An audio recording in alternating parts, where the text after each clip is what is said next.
Welcome into Let's Be Clear. If this is your first time or if you haven't been with us for a while, just a reminder that you can put your questions in the comments section and we will get through as many as we can here. I'm going to be looking down and trying to figure out what sort of questions are coming in for our guest today, which is Doug Price with K&D Group. Doug, thanks so much for joining us here. People may not know your name as well as they know what you own, and it's the Terminal Tower behind us. A couple of years ago, the K&D Group bought it. Tell me, what was it about the Terminal Tower that made you want to own that? Well, we're from Cleveland, so my dad used to actually work in Terminal Tower at Central National Bank, which was bought by Society, which was bought by Key. So I've been down here as a young kid for, my entire life.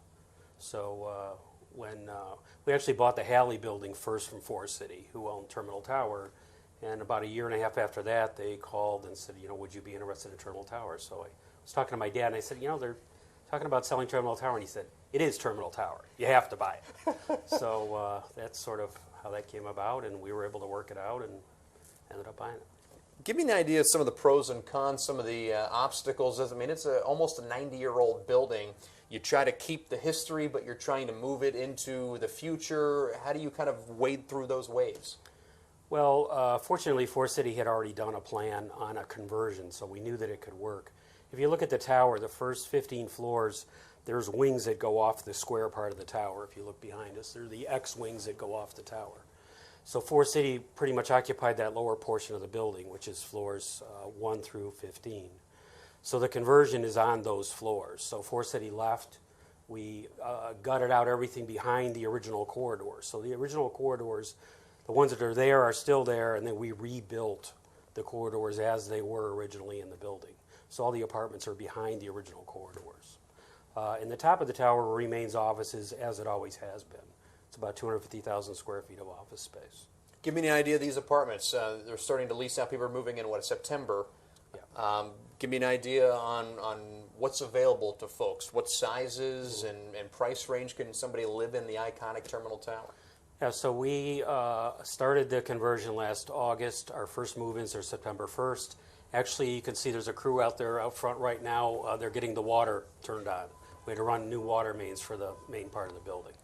So it's coming down to the wire, but we're going to be good for the first move-ins. Never missed a move-in yet on any one of our projects. So it's exciting. We have about 25% of the building leased. So, and the apartments don't finish till next March. So every 3 weeks we get a floor. Okay. So they're every 3 weeks going through, getting the units ready, and then fourth floor is where the apartments start. Those move-ins will be September 1st.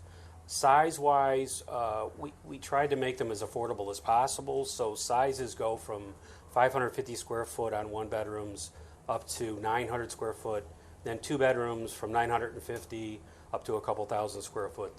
The last two floors, 13 and 14, are penthouses. What are people saying, Doug, when they walk through and see these apartments?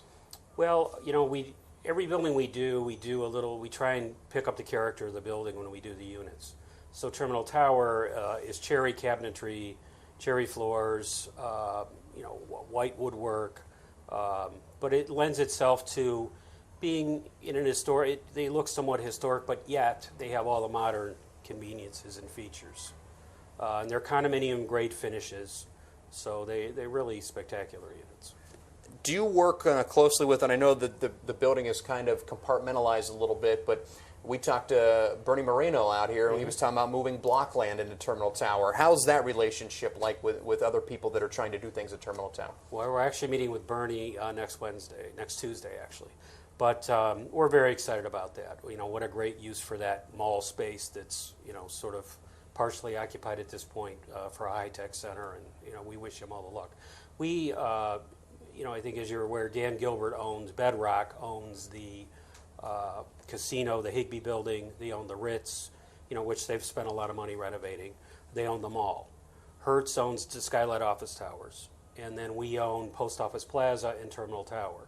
So we're 51% of Tower City between those two buildings.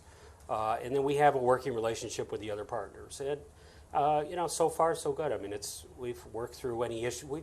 Not that we haven't had our issues, but we've worked through our issues, and we're, as I said, starting meetings next week on the conversion of the mall, hopefully. So very excited about that. Is it kind of, you know, you kind of mentioned about 3 different groups that have that. You get 2 of them feeling one way. You got the majority, or do you need unanimous? Everybody says, yeah, we need to do that. We have agreements that Ford City set in place. You know, Ford City owned everything at one time, so they chopped this into pieces. So there's a master agreement that pretty much spells out what everybody's entitled to. And so far, I mean, it's worked out fairly well. And when we have things that need to be, thought through or agreed by the other parties, I think we all realize this. We're in this together. Yeah. So just as when the mall gets converted, they're going to, we have easements through a lot of the areas. They're going to need our help.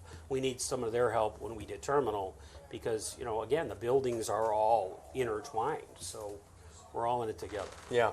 You mentioned you're all in it together, and you're all in Public Square together. This just went through this dramatic renovation several years ago. What have you seen since that's been renovated, and how does that help you with Terminal Tower? Well, we just moved our offices into the 16th floor, our downtown offices in Terminal. So our view is of Public Square. So we're right below Group Plan's office, which is the camera you can see on the news when you see Public Square sometimes. But, what a beautiful setting. I mean, looking out here and seeing the kids in the fountain and all the different activities that go on out here. I'm a member of Group Plan who actually administrates the square. And it's really been amazing to see. What's the next step?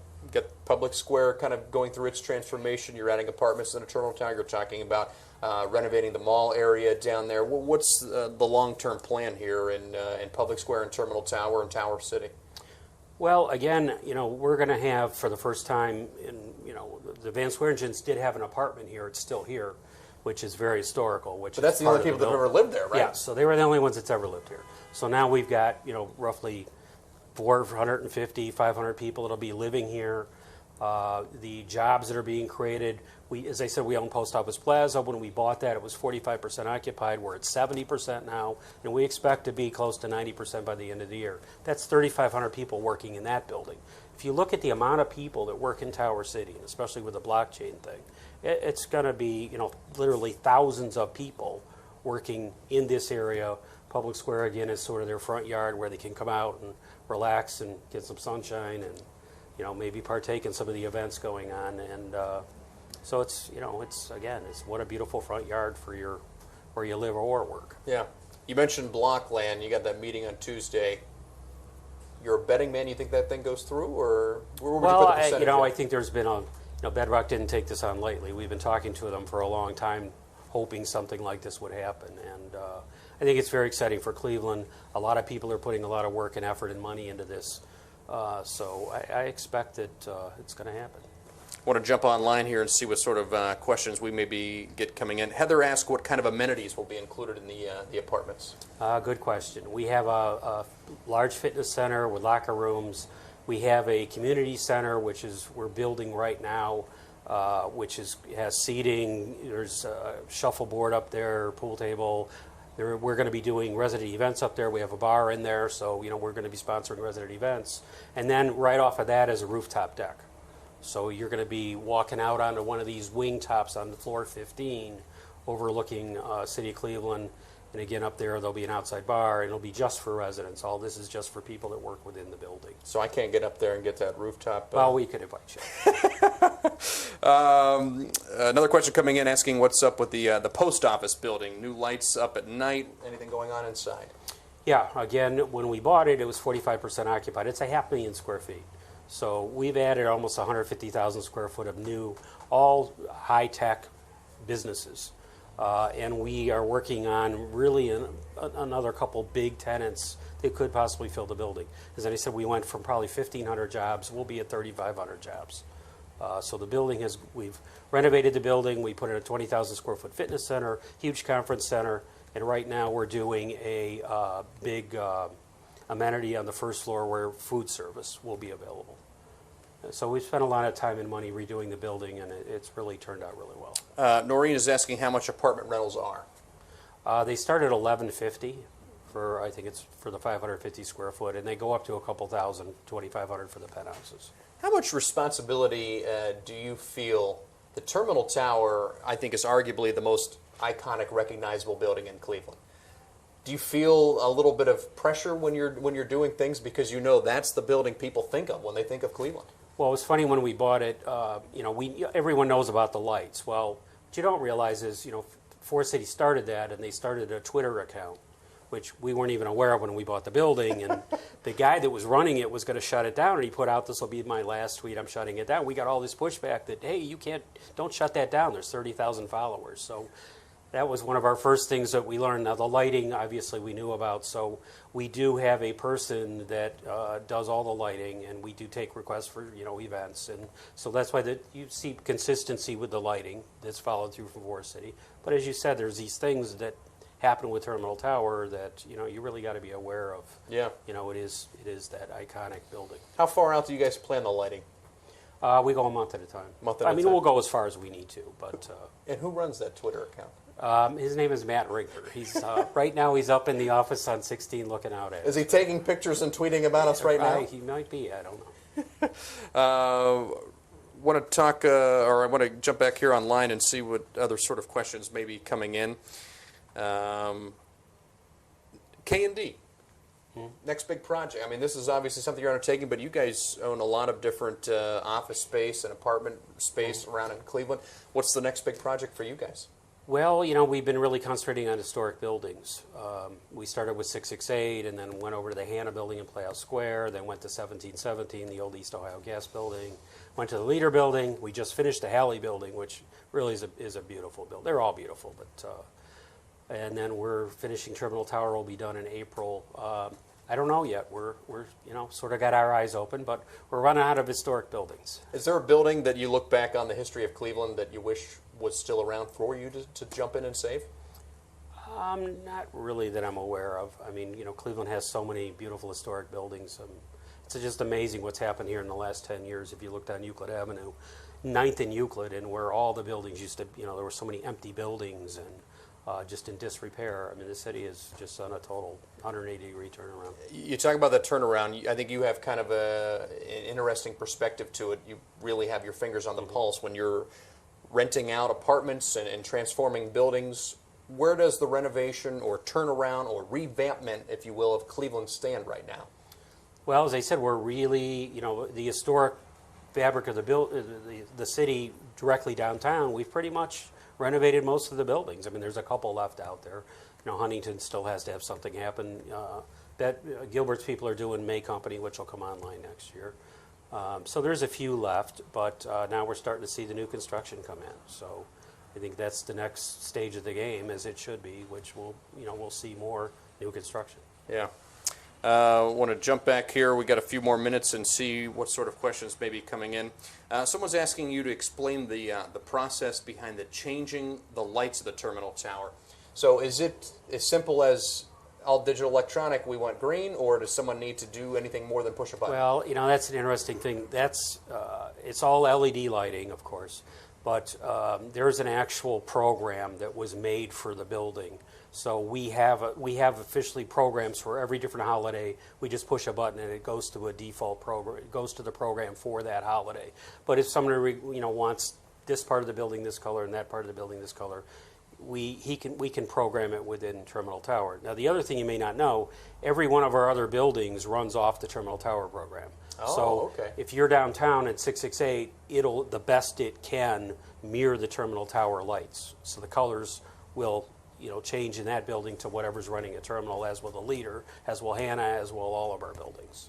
What do you think is the biggest thing holding Cleveland back? If it's trying to jump up and elevate itself to the next San Francisco as far as tech jobs, or New York City, what is the next step it needs to make to get to the next level? Well, I think everybody's really touting the affordability of Cleveland. I mean, you look around at the big cities, and every publication I read on, in my business is people can't afford to live anymore in these cities because they're so expensive. So Cleveland really has this affordability component going forward. But I think that, I think it's underway and it's happening. I think it's not going to happen overnight. This didn't happen overnight, but I think we're on our way, and I think it's just going to take some strong leadership, and we've got great people in this city that live here that spend their money doing these projects downtown.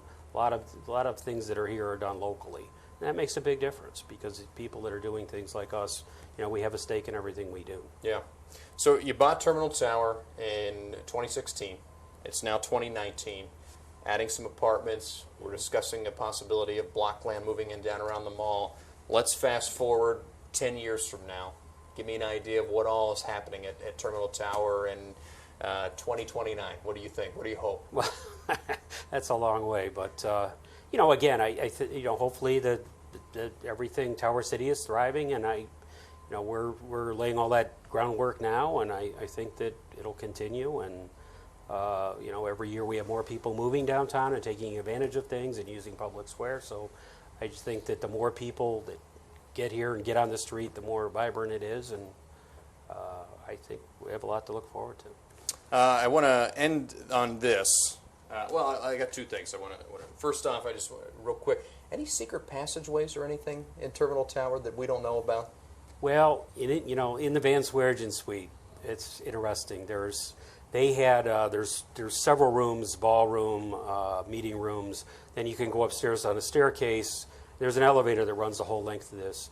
And there was a couple rooms that they had, and then their bedroom was at the top. Well, going downstairs, there's a five-level staircase. It's square. It goes all the way down and opens up in a door in the Renaissance hallway. So do you use that? No. I think it's locked off in the Renaissance. But the deal was in the old days, the Van Sweringens could get guests in secretly through that doorway in the hotel door, then they'd go up to 5 stories into their apartment. Yeah. So that's pretty cool. Yeah. Final question for you. We know the city loves its sports teams, Indians and Cavs. This is a Browns town right now. Mm-hmm. There's all this momentum around the Browns. If the Browns were to win a Super Bowl, how long would you have brown and orange at the top of Terminal Tower? Well, What do you think is an adequate number of days? I don't know. I don't know how to answer that. It would be however long anybody wanted it there, because that would be spectacular. As I said, we're going to be at the game on Thursday, and we're looking forward to a great season. So. Well, hopefully we see a lot of brown and orange There up you top go. of the Terminal Tower All this right. season. Doug, thank you so much, Thank and we you. thank you for being a part of Let's Be Clear.